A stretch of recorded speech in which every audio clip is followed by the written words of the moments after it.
may ginawang pagdinig. At sabi ng iba, hindi lang pagdinig, may coaching pa nga na ginagawa. At ito parang, sabi ng iba, ito raw yung tunay na issue. Sabi naman ng iba, mukhang tinatarget. Yung nasa House Prosecution Panel at may inililigtas na dating isinangkot. Pero mukhang nakaligta ang banggitin ng pangalan dun sa kanilang recital noong nakarang araw.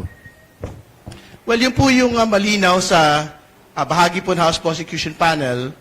Talaga pong yung pong pagpupulong nung pong nakaraan ay targeted to discredit the House Prosecution Panel para pag lunsad nung pong trial, meron pong credibility questions hanging over the prosecution. Pero balikan ho natin yung pong kwento ng mga Marines. Halimbawa na lang po sa akin, nung Feb po lumabas yung affidavit. Pero minsan hindi ako nabanggit sa listahan po na yon.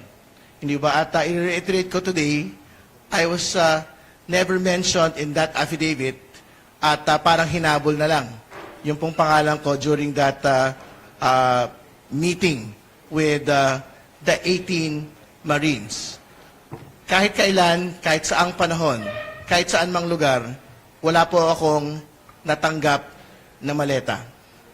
At hindi ho makakapigil yung pong ganito pong slander laban sa House Prosecution Panel sa pagtutuloy sa paglalantad ng katotohanan sa Senate Impeachment Court proceedings. Impeachment trial is coming.